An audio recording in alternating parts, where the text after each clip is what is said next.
अस्सलाम वालेकुम। एक पीर साहब थे। वो हर हफ्ते अपने मुरीद के पास बत्ता खाने जाते थे। मुरीदनी को ये बुरा लगता था।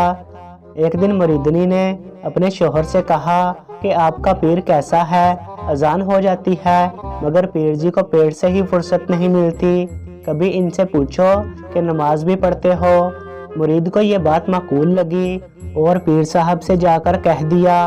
पीर साहब ने लंबा सांस लिया और कहा, साहब इस मुल्क में हमारे जोड़ का कोई नहीं, इसलिए हम इधर नमाज नहीं पढ़ते, हम मदीना पढ़ते हैं बस। मुरीद ने कहा, मैं तो समझ सकता हूँ मगर मेरी बीवी नहीं मानेगी। पीर जी ने कहा कि इसको कहो कि मैं बाहर से बेनमाजी हूँ और अंदर से नमाजी हूँ, सारा दिन जिक्र करता रहता हूँ। मुरीदनी को ये जवाब कुछ अजीब सा लगा मगर कुछ कह ना सकी। उधर पीर जी के दिनों की उल्टी गिनती शुरू हो गई। पीर जी ने मुरीदनी के दिल को मोह लेने के लिए एक मंसूबा बनाया। कुछ मुरीदों को कहा कि तुम यहाँ से 5 मील दूर एक खंडर मकान पर जाओ और फलां वक्त पर इस मकान को आग लगा दो और ठीक 5 मिनट बाद आग बुझा देना। तो पीर के सामने बत्ता पेश किया गया। अचानक पीर जी पानी पानी कहने लगे। मुरीद भागे भागे एक गिलास पानी लाए। पीर जी ने कहा कि गिलास का काम नहीं, बाल्टियां भर के जल्दी लाओ। लिहाजा बाल्टियां लाई गईं। पीर जी ने वो बाल्टियां जमीन पर बहाना शुरू कर दी। कुछ देर बाद सुकून से बैठ गए। मुरीद ने पूछा कि आपको क्या हुआ था अचानक। पीर जी ने फरमाया कि यहाँ से 5 मील दूर एक मकान को आग लग गई थी, इसको बुझा रहा था। मुरीद ने सुबहान अल्लाह कहा और पीर जी पर निसार होने लगे। बीवी से कहा कि तू मेरे पीर पर शक करती है, देखो मेरे पीर की करामत। मुरीदनी ने तहकीक करवाई तो वाकई सच था। मुरीदनी भी इतने लोगों का खाना पका पका कर तंग आ चुकी थी।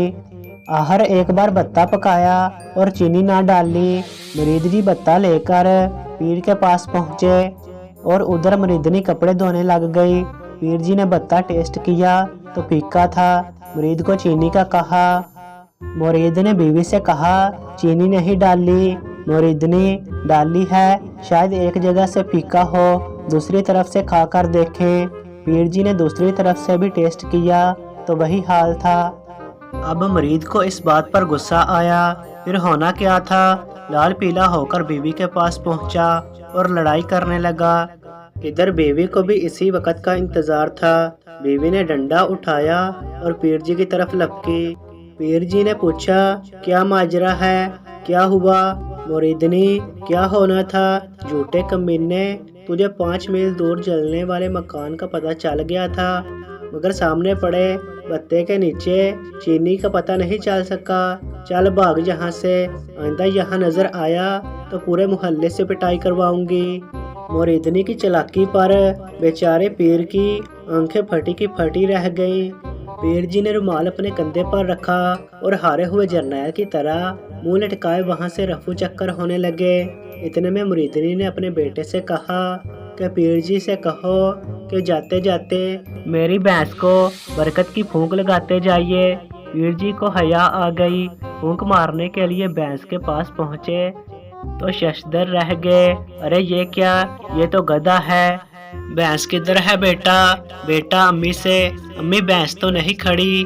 अम्मी जी ने कहा कि बेटा पीर जी से कहो कि ये देखने में गधा है मगर अंदर से तो भैंस है।